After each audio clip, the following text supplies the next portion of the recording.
결국 이 아이도 영혼으로서 신의 작품이고 이 영혼으로서 장대한 어떤 윤회를 경험해 왔을 것이고 데이터가 있을 것이고 그리고 이 생에서 자신의 어떤 인생의 방향과 제목과 주제가 있을 거예요. 과연 내가 엄마라는 이유만으로 이 나를 통과하고 있는 이 영혼을 향해서 그 흐름을 방해할 자격이 있는가? 들으면 들을수록 운이 좋아지고 나누면 나눌수록 행복해지는 책추남 나비스쿨. 나비스쿨 구독자님들이 재밌는 질문들을 주셨어요. 그래서 네. 우리 과연 이영현 최면 전문가는 어떻게 답변을 할까? 그런 호기심을 가지고 접근해 보려고 하는데요. 4세 고시, 7세 고시가 나오면서 네. 이게 사회적으로 사실 이게 뭐 1, 2년 문제가 아니기는 하거든요. 네. 근데 이 현상에 대해서 어떻게 바라보고 어떻게 답변을 주실 수 있을지. 사실 책에도 그런 부분이 나오잖아요. 우리 부모는 아이는 나의 창조물이다. 라는 형식으로 사실은 바라보고 있어요. 내 작품이고, 내 창조물이고, 마치 내가 신으로서 이 아이를 만들어냈기 때문에 이 아이는, 내가 원하는 어떤 인생의 설계대로 흘러가야 된다. 라는 어떤 전제에서 사실은 포장을 보게 되면 너를 위해서, 너가 잘 살기 위해서 라고 하지만 그 전제에는 결국 나는 너의 인생을 만들었고 나는 너의 인생을 다 알아. 그렇기 때문에 너가 이 방향으로 가야 행복할 수 있어. 라는 어떤 그 방향을 이제 놓고 본다라고 생각을 해요. 그런데 이건 사실 저의 개인적인 어떤 시각이고요. 개인적인 어떤 ICS 정화와 소통의 개념에 기반된 내용입니다. 그렇게 참고만 해서 들어주시기를 부탁드릴게요. 그랬을 때 이제 제가 보는 관점은 결국 우리 영혼의 윤회에 있어서 이 아이는 그냥 나를 거쳐가는 존재라고 저는 봐요.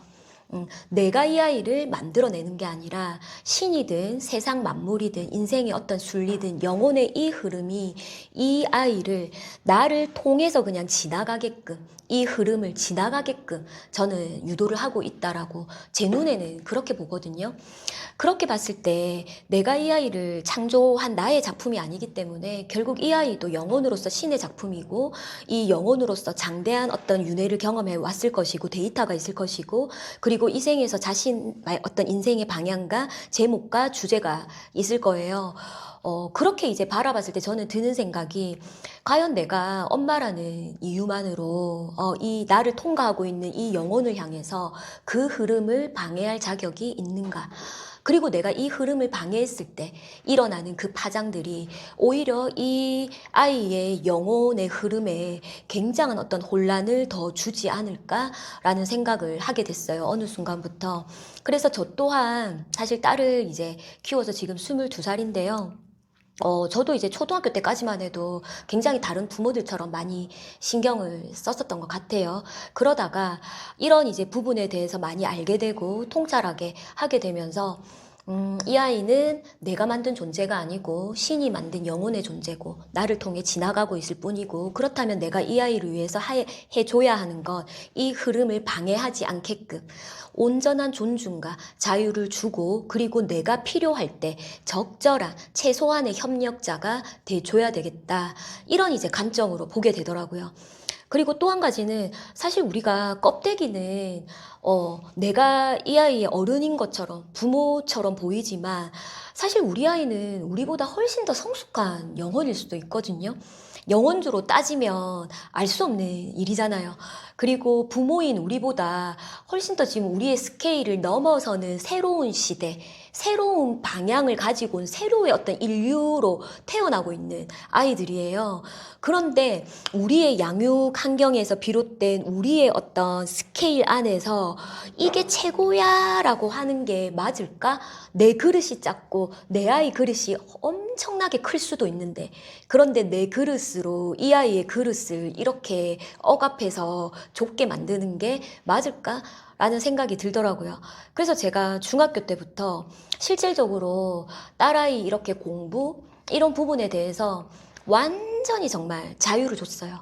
그랬더니 이 아이가 완전히 놀더라고요. 네. 놀아야죠. 그런데 저는 그때 아이에게 이런 말을 했어요. 제가 그 정말 전문직에 있는 분들 세션을 많이 한다라고 했잖아요. 그런데 그분들이 잘 살잖아요. 잘 사는데 인생을 누린다, 행복하다, 편안하다, 아, 긴장하지 않아도 된다, 안정적이야. 이렇게 사시지는 않더라고요.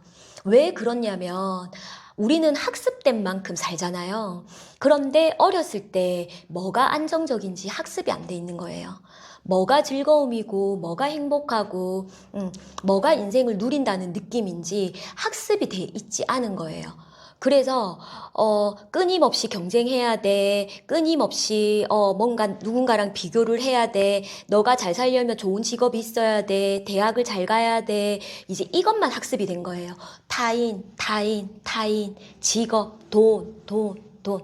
그러다 보니까 이제 형성된 건 뭐만 학습이 됐냐면 끊임없이 타인을 봐야 된다는 것만 학습되고 끊임없이 경쟁하고 긴장해야 된다는 것만 학습됐지. 이제는 온전히 만족하고 누려도 돼라는 것에 대한 학습이 전혀 이루어지지 않았다는 걸 매번 확인을 하게 되더라고요. 결국 우리 엄마들은 이런 이야기를 하죠. 너가 중고등학교 때, 초등학교 때, 그리고 이 20년 동안 열심히 해놓으면 100년이 편할 수 있어 라고 하는데요. 그렇지 않아요. 어렸을 때 학습이 평생 가거든요. 내가 어렸을 때, 와, 이런 게 인생이야? 너무 편한데? 안정적인데? 내가 누군가랑 비교할 필요가 없구나. 나는 나 자체로 완벽한 존재구나.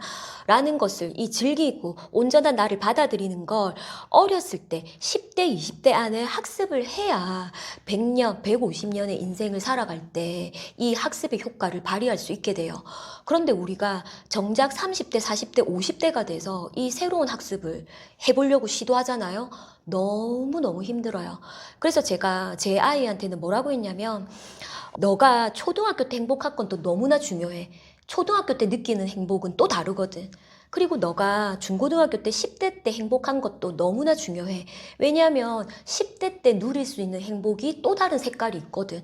그리고 20대 때 느끼는 행복은 또 다른 결의 행복이기 때문에 어쨌든 결론은 그 매 순간에 내가 행복하고 즐거울 수 있고 안정감을 누릴 수 있는 최선의 학습을 해 나가야 된다는 거. 그게 너에게는 굉장히 중요해. 라고 해서 놀더라도 되게 안정적이고 편하게 놀게끔 해줬어요.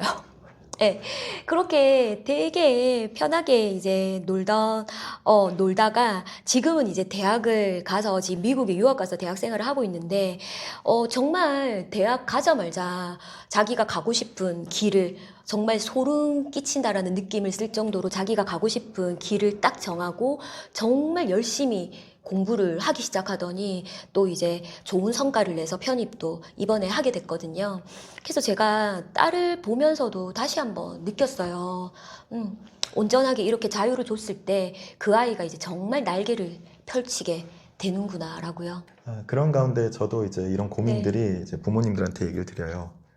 제가 예를 들어 제가 유튜버가 되리라고는 상상도 네. 못했고 부모님들이 얘기했던 성공은 그 시대 부모님들 세대의 성공이었는데 지금 시대가 전혀 완전히 존재하지 않는 달랐어요. 세계의 네. 성공에 대해서는 전혀 알지 못하셨고 얘네들은 정말 인종이 다른 새로운 피의 세대가 태어났다라고 해도 과언이 아닐 정도로 이 아이들의 세대는 우리가 살았던 세대하고는 정말 상상할 수 없는 그럼요. 시대에 직면하게 될 거거든요.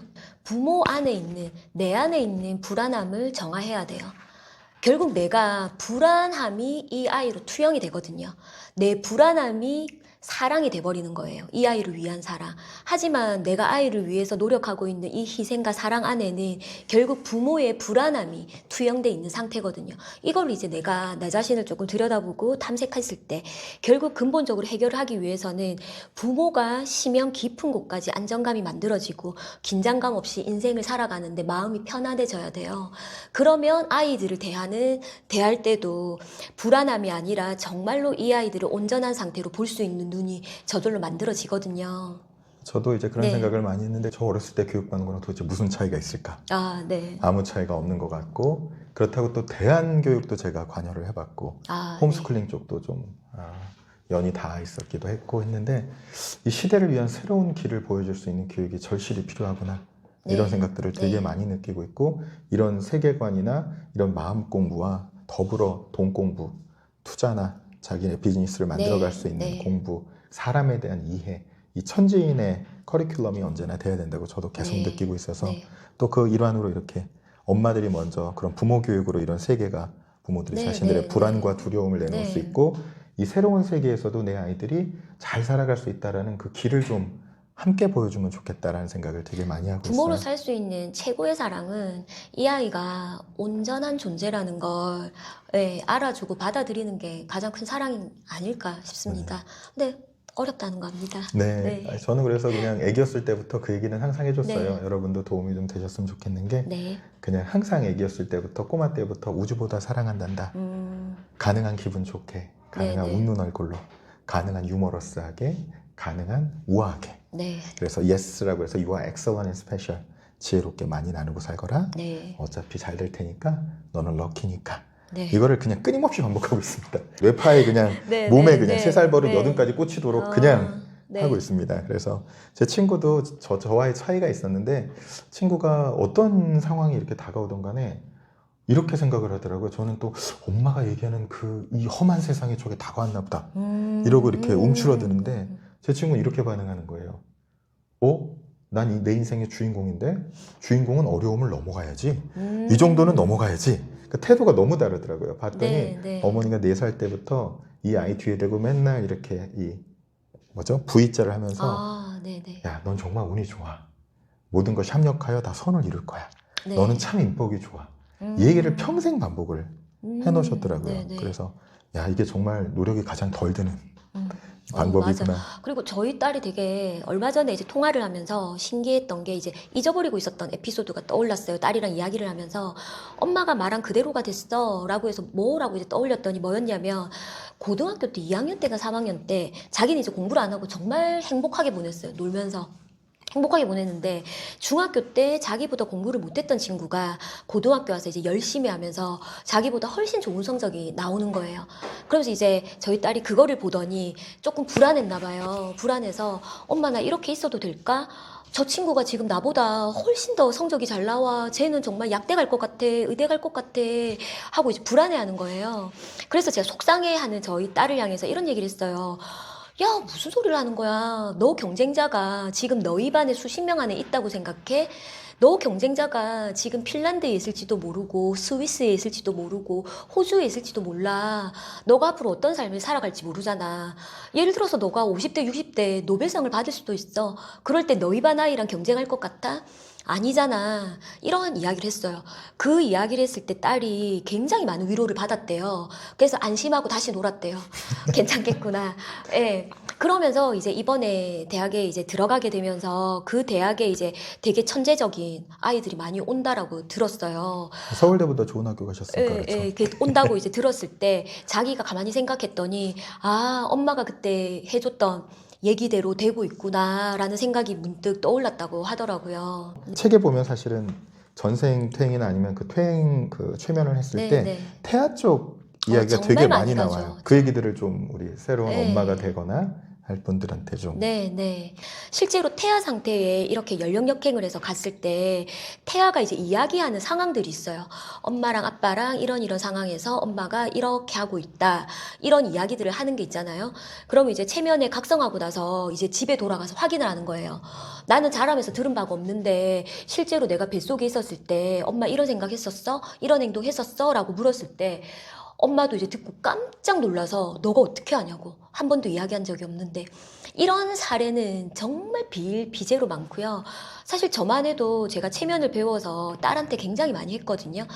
뱃속에서 남편이랑 이렇게 어떤 특수한 상황에서 제가 서운해서 울었던 에피소드를 정확하게 그 상황에 대해서 이야기를 하는 거예요. 너무나 놀랐고, 그리고 신생아 때 제가 아무한테도 이야기하지 않았던, 저희 친정 엄마나 남편한테도 이야기하지 않았던 독박 육아를 하면서 신생아의 아이한테 했던 그 행위, 이것도 신생아인 상태에서 그대로 이야기를 하는 거예요.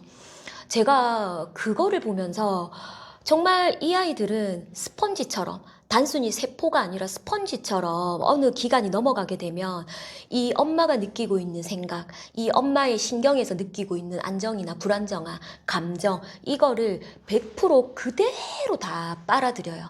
빨아들이고, 그리고 심지어는 이 상황에 돌아가고 있는 에너지의 조합들 있죠.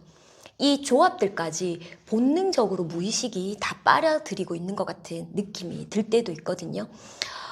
그러니 진짜 살얼음판이죠.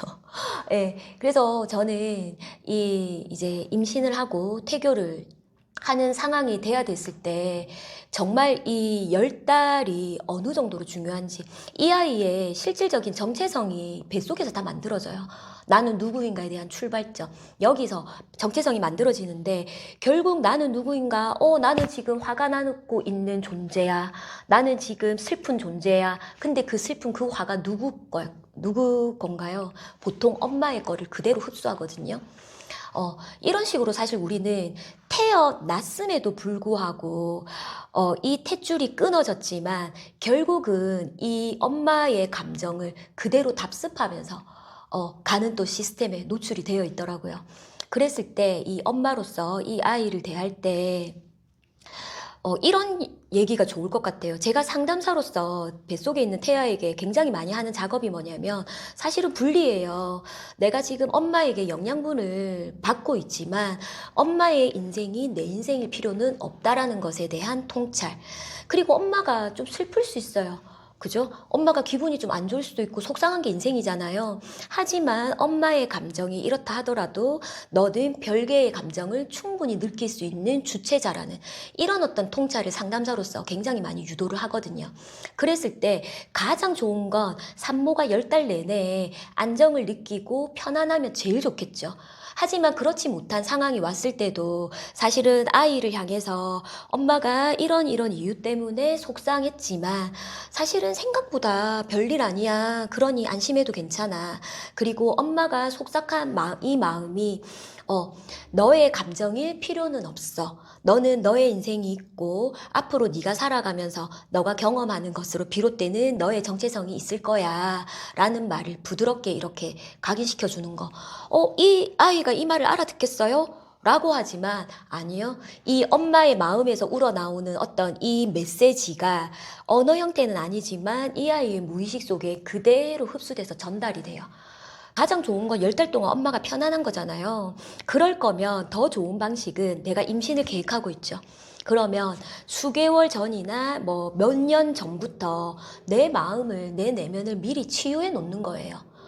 내가 내 안에 해결되지 않은 우울감, 내 안에 해결되지 않은 억울함, 내 안에 해결되지 않은 분노가 있는데 10달 동안 쇼하기가 너무 힘들잖아요. 그랬을 때 내가 살아온 방식에서 나는 고질적인 우울감이나 슬픔이나 이런 부정적인 패턴이 있네 라는 것을 인식했다면 아이를 가지기 전에 먼저 나를 정화하는 기간, 여러 가지 좋은 방식들이 많잖아요. 우리 체면도 마찬가지고 이런 것들을 행하면서 내 내면의 트라우마를 충분히 먼저 해소를 하고 내가 안정감을 느낀 상태에서, 그러니까 연기를 할 필요가 없는 거죠. 그런 상태에서 아이를 맞이하고, 그리고 결국 내 남편과 함께 그 존재하잖아요. 10달 동안. 그럴 때 이 남편에게도 이런 부분에 대해서 충분히 이야기를 나눠서 이 아이가 우리로부터 긍정적인 영향을 받고 그 뱃속에서부터 주체성, 온전한 어떤 에너지를 지니고 태어날 수 있도록 남편도 협조할 수 있도록 많은 대화를 한 상태에서 가지는 게 좋을 것 같습니다.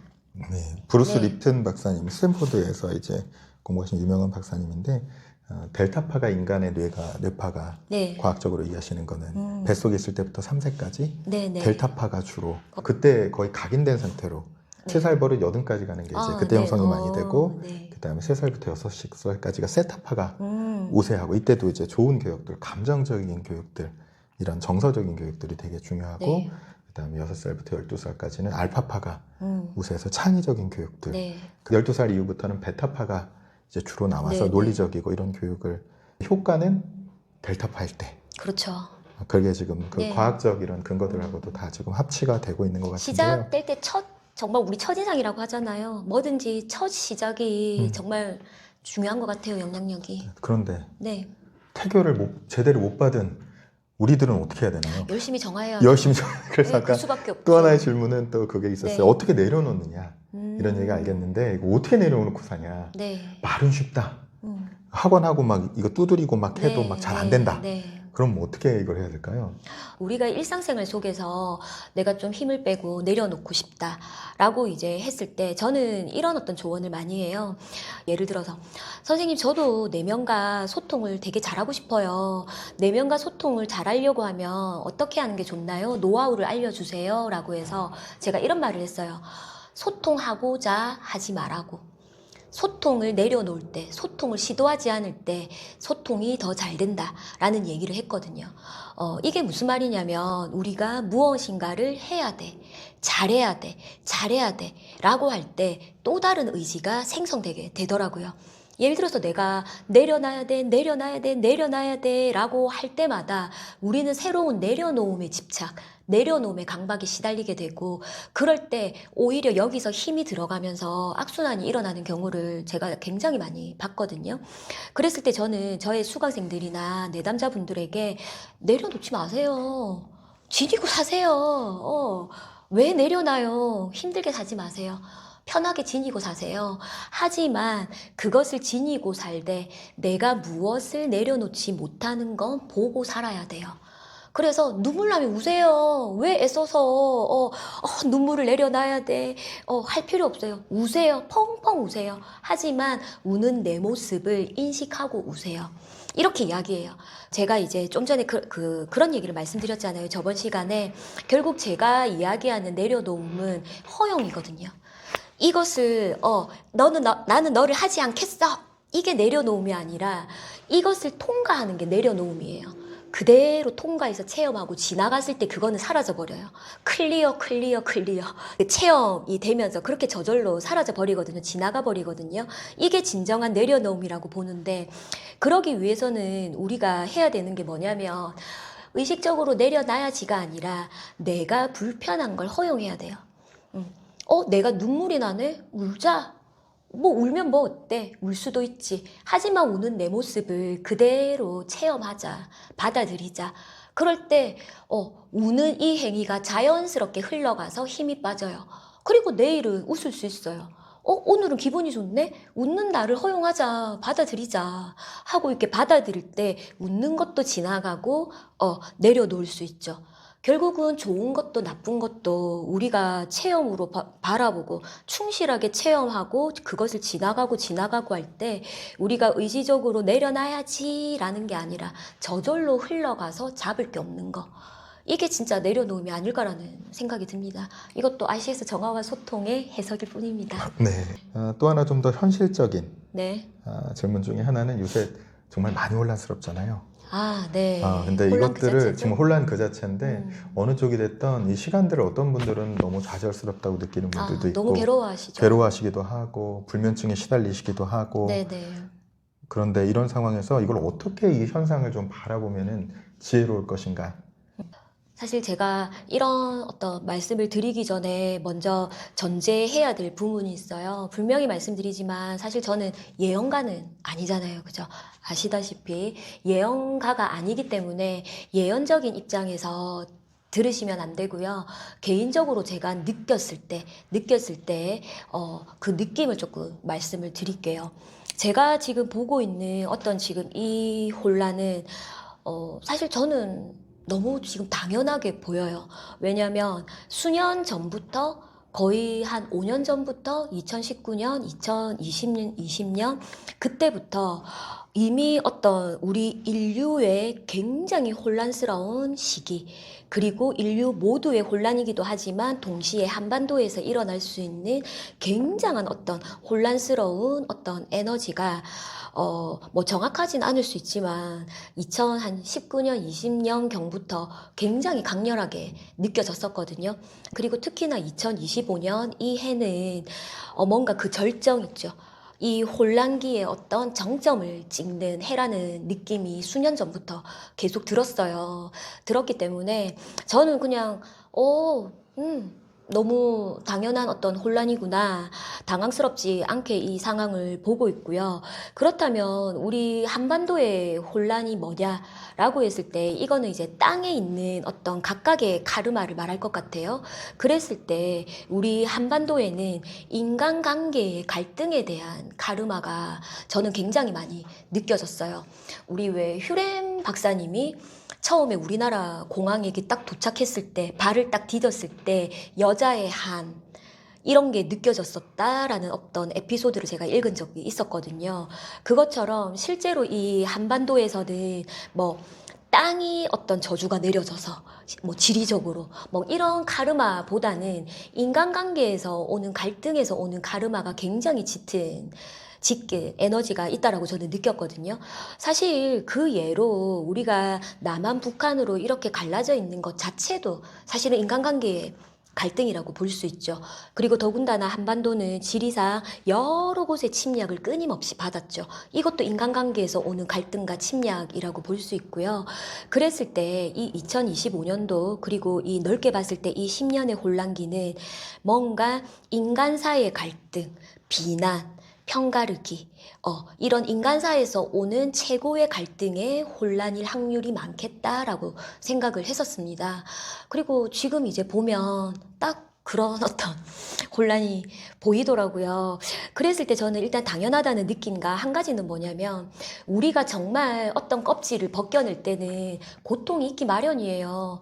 우리가 하다못해 샤워 하나를 하려고 해도 얼마나 귀찮습니까? 그죠? 때를 밀어야 되고 양치해야 되고 머리를 감아야 되고 이런 과정이 있는 것처럼 정말 그게 수천 년 동안 묵은 때라면 그거를 드러내서 직면하고 이거를 통과하고 벗겨내기까지 얼마나 많은 고통이 혼란이 따를 수밖에 없겠어요. 하지만 저는 지금의 이 혼란이 굉장히 가치 있는 혼란이고 가치 있는 고통이라고 생각해요. 제가 계속해서 말씀드리는 것처럼 이 묵은 갈등을 끊임없이 누르는 게 능사는 아니잖아요. 정말로 우리가 이것을 온전히 끄집어내서 직면하고 이 갈등 속으로 우리 모두가 용기 있게 다들 통과를 해야 한반도의 에너지가 흘러가서 새로운 어떤 에너지가 올 거라고 저는 느끼고 있거든요. 그러니 우리 모두가 고통스럽긴 하지만 이 고통을 직면해서 다 같이 이 고통 속으로 지금 들어가고 통과하고 있구나. 이런 마음으로 좀 임했으면 좋겠고. 그래서 저는 끝은 해피 엔딩이라고 생각해요. 뭐가 옳고 그름은 없잖아요. 끝은 결국은 우리나라에서 지금 태어나고 있는 아이들의 미래, 그리고 인류, 이 혼란의 정화 기간이 지나갔을 때 이 끝은 해피엔딩일 거라고 저는 믿고 있어서 지금의 이 혼란도 기꺼이 정화의 과정이다라고 생각을 합니다. 네. 네. 제가 미래를 네. 바라볼 때 여러분 이렇게 보거든요. 엘빈 토플러가 얘기하는 미래, 짐 데이터는 건 미래학자들이 얘기하는 미래. 네. 그다음에 짐 로저스나 레이 달리오 같은 시대 투자가들이 얘기하는 미래. 네. 그다음에 골드만삭스나 이제 NCS 같은 공인기관들이 얘기하는 미래. 그다음에 타너스님 같은 예지자들, 또 에드가 케이시 같은 예언자들, 또 이영현 선생님 같은 경우도 그쪽에 네. 지금 시대는 직관과 논리가 통합돼가는 시대 같은데 이것을 겹친 미래를 보는 게 그래서 미래에 대해서 아무도 예측할 수 없지만 대응하고 거기에 대한 시나리오를 갖는 게 우리가 가야 될 길이라고 네, 보이는데 우리가 혼자 꾸면 꿈이지만 함께 꾸면 현실이 되니까 네. 이 세계에서 우리가 좀 더 나은 미래를 같이 좀 꿈꾸면서 가면 좋겠다고 생각을 하는데 그런 그 미래생에 관해서 한 말씀을 해주신다면 미래생 효과에 대한 정리보다는 이게 이제 우리 현실에 직면한 부분에 대한 조언으로 마무리를 하고 싶은데요. 우리가 혼란을 느끼고 있을 때, 고통의 순간이라고 느끼고 있을 때 가장 안전하게 이 구간을 잘 통과하는 방식이 뭐냐라고 저에게 묻는다면 온전히 나에게 집중하라 라고 조언을 해드리고 싶어요. 사실 지금 우리 이 혼란 속에서 내가 내 길을 잃지 않는 거, 정말 누가 이 얘기한다고 흔들리고 누가 저 얘기한다고 막 같이 동조되고 예, 이렇게 이제 시선을 타인에게 돌리게 되면 이제 거기에서 완전히 길을 잃어버리게 돼요. 굉장히 뭔가 비극적으로 이 상황이 왜곡되어져서 느껴지고 굉장히 더 고통이 극대화되는 착각으로 이르게 되거든요. 그래서 어쩔 수 없이 우리가 직면해야 되는 현 시대가 이렇다면 제가 마지막으로 이제 조언을 드리고 싶은 건 나의 길을 잃지 않고 너무 타인과 외부 세상에 집중하지 않고 아무리 외부가 혼란스럽더라도 내 안을 늘 잘 지키고 늘 나 자신을 잘 찾으면서 사는 것으로 충분히 안정감 있게 이 기간을 잘 통과해 갈 거라는 거 네, 꼭 말씀드리고 싶습니다. 결국은 미래가 희망적이라고 또 얘기를 하시는 거잖아요. 어떤 네, 어려움이 네. 있든 그러니까 희망에 있는 미래와 네. 아닌 미래는 차이가 있는 것 같아요. 혼자 꾸면 꿈이지만 함께 꾸면 현실이 되고 우리가 우리 개인의 삶에 있어서도 더 나은 삶의 여러분 통찰과 관점을 가지고 우리에게 다가올 미래를 지혜롭게 우리가 함께 나아갔으면 참 좋겠습니다. 오늘 정말 감사합니다. 네.